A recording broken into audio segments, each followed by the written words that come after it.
গত লোকসভা নির্বাচনে স্বামী সৌমিত্র খায়ের জয় নিশ্চিত করতে ময়দানে ঝাঁপিয়ে পড়েছিলেন স্ত্রী সুজাতা খা, কিন্তু সময়ের সঙ্গে সঙ্গে ঘুরে যায় খেলা। কিছুদিনের মধ্যেই তৃণমূলে যোগ দেন তিনি। এরপর থেকে একের পর এক প্রতিদ্বন্দ্বী হয়ে ওঠেন সৌমিত্র খা এবং সুজাতা মণ্ডল, যা ডিভোর্স পর্যন্ত করায়। এবার প্রাক্তন স্বামীর পাড়ায় প্রাক্তন স্ত্রীকেই প্রার্থী করল তৃণমূল, অর্থাৎ সুজাতা মণ্ডলকে আগামী লোকসভা নির্বাচনে বিষ্ণুপুর লোকসভা কেন্দ্র থেকে প্রার্থী করা হলো। লোকসভা নির্বাচনের দিন ঘোষণা হয়নি, তার আগেই লোকসভা নির্বাচনে প্রার্থী তালিকা প্রকাশ করে কার্যত চমক দিয়েছে বিজেপি, যার মধ্যে বাংলার 20টি আসন রয়েছে। আর এই 20টি আসনের মধ্যে রয়েছে বিষ্ণুপুর লোকসভা কেন্দ্র, যেখানে এবারও সৌমিত্র খাঁকে প্রার্থী করা হয়েছে। নাম ঘোষণার পর থেকেই প্রচারে নেমে পড়েছেন এলাকার বিদায়ী সাংসদ এবং বিপুল ভোটে জয়ের ইঙ্গিত দিয়েছেন তিনি। যদিও নোংরা লোক বলে তীব্র কটাক্ষ ছুড়ে দিয়েছেন প্রাক্তন স্ত্রী সুজাতা। এবার সৌমিত্রর বিরুদ্ধে সেই সুজাতাকে শ্রীখণ্ডী করলেন অভিষেক এবং মমতা বন্দ্যোপাধ্যায়। বলে রাখা প্রয়োজন, 2011 সালে বিধানসভা নির্বাচনে প্রতিদ্বন্দ্বিতা করে কতুলপুর বিধানসভা কেন্দ্র থেকে কংগ্রেসের হয়ে বিধায়ক হয়েছিলেন তিনি। যদিও পরে 2013 সালে মুকুল রায়ের হাত ধরে তৃণমূলে যোগদান করেন।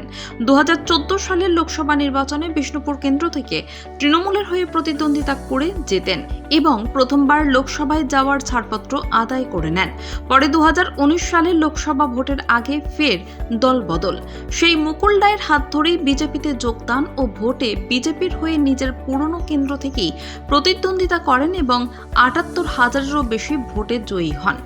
2019-এর লোকসভা নির্বাচনে নিজের নির্বাচনী এলাকার একটা বড় অংশে তিনি প্রচারের সুযোগ পাননি। একটি মামলার জেরে আদালতের নির্দেশে বাঁকুড়া জেলায় তার প্রবেশ নিষেধাজ্ঞা জারি ছিল। সেই সময় তার হয়ে নির্বাচনী প্রচার চালিয়েছেন স্ত্রী সুজাতা মণ্ডল। যদিও পরে স্ত্রী সুজাতা মণ্ডল তৃণমূলে যোগদান করলে দুইজনের মধ্যে দূরত্ব সৃষ্টি হয় ও তা বিবাহ বিচ্ছেদের পর্যায়ে পৌঁছে যায়। সুজাতা 2019-এর লোকসভা ভোটে সৌমিত্রের হয়ে প্রচার দিয়ে রাজনৈতিক জীবন শুরু করে, যদিও পরে কুণাল ঘোষের হাত ধরে তৃণমূলে যোগদান।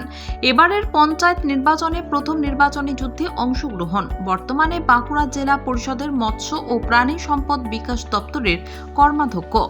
নাম ঘোষণার পরে পেশায় শিক্ষক সুজাতা বিষ্ণুপুর লোকসভা কেন্দ্র থেকে বিপুল ভোটে জয়ের দাবি জানিয়েছেন।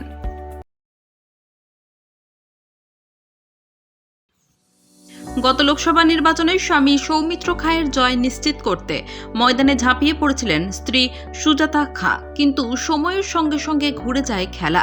কিছুদিনের মধ্যেই তৃণমূলে যোগ দেন তিনি। এরপর থেকে একের পর এক প্রতিদ্বন্দ্বী হয়ে ওঠেন সৌমিত্র খা এবং সুজাতা মণ্ডল, যা ডিভোর্স পর্যন্ত করায়।